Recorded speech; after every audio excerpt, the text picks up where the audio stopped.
mon propre chien qui est un malinois de 2 ans et demi, un mâle castré.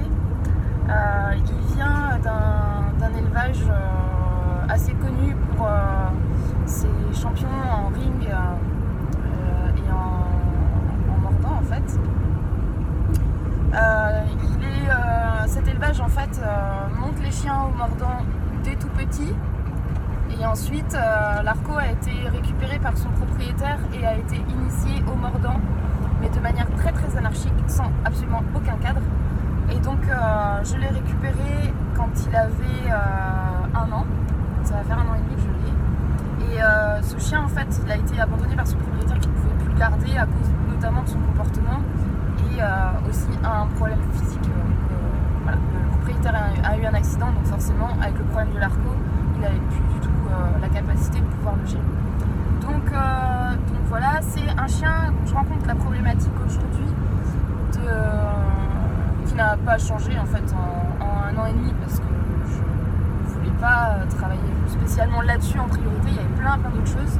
Mais en gros là, à l'heure actuelle, ma plus grosse problématique c'est la difficulté en fait en étant objectif pour pas vous amener vers une piste de travail. En gros, dès qu'il est en liberté, il va monter en pression, il va aller tourner autour des personnes, aboyer dessus et il peut se mettre à pincer. Donc ça a lieu quand j'accueille des personnes chez moi, quand c'est en extérieur. Ça a lieu aussi en extérieur en balade. C'est arrivé une fois où il n'a pas pincé. Donc une seule fois en tout où il a été lâché, où je suis tombée sur quelqu'un. Là, cette personne avait un chien, donc l'Arco en première attention a été sur le chien pour voilà, pour le coup, ça faisait partie des priorités de travail, donc il a été rééduqué sur les congénères. Donc il a été sur le chien, sympa, etc. Et en fait, le monsieur a stressé en voyant la taille de l'Arco. Du coup, il a commencé à s'agiter, il l'a regardé, et là, voilà, ça a commencé à faire monter l'Arco en pression, qui s'est mis à tourner autour, à aboyer. En fait, il était un peu prêt à, pour le coup, aller dessus, hein, clairement, pour le chiquer, mais il ne l'a pas fait.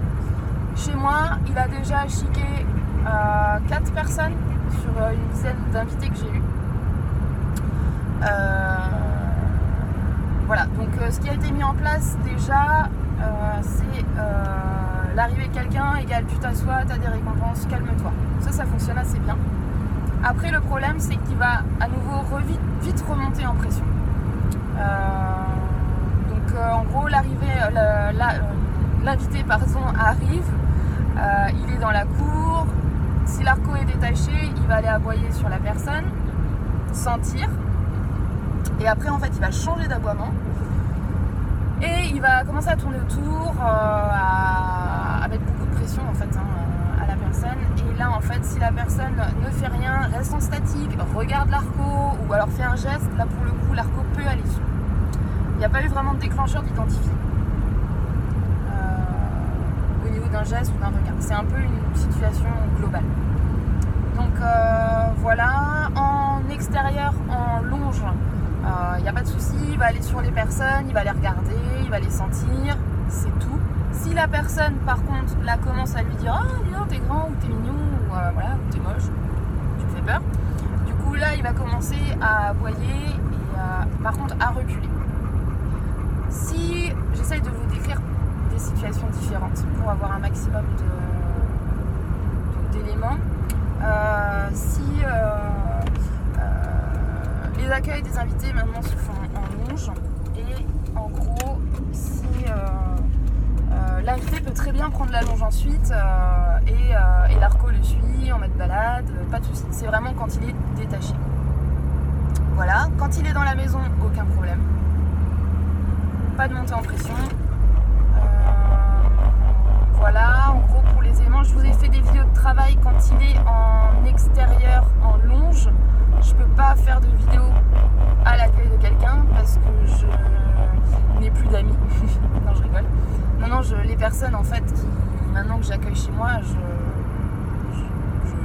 présente plus l'Arco pour ainsi dire. Voilà, je vous ai fait des vidéos en extérieur.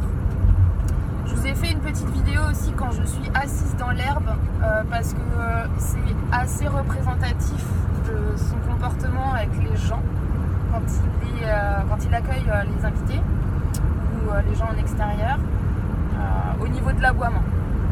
C'est l'aboiement qui est assez représentatif. Voilà. Donc j'espère que ça vous aiguillera. Moi j'ai déjà des grosses pistes de travail. Mais du coup c'est un cas intéressant, que je pense intéressant parce qu'on ne rencontre pas tant que ça. Donc c'est l'occasion un peu d'en parler et d'avoir des nouvelles pistes de travail aussi. Voilà. Et merci et puis je vais répondre à vos questions que vous en aurez. À bientôt.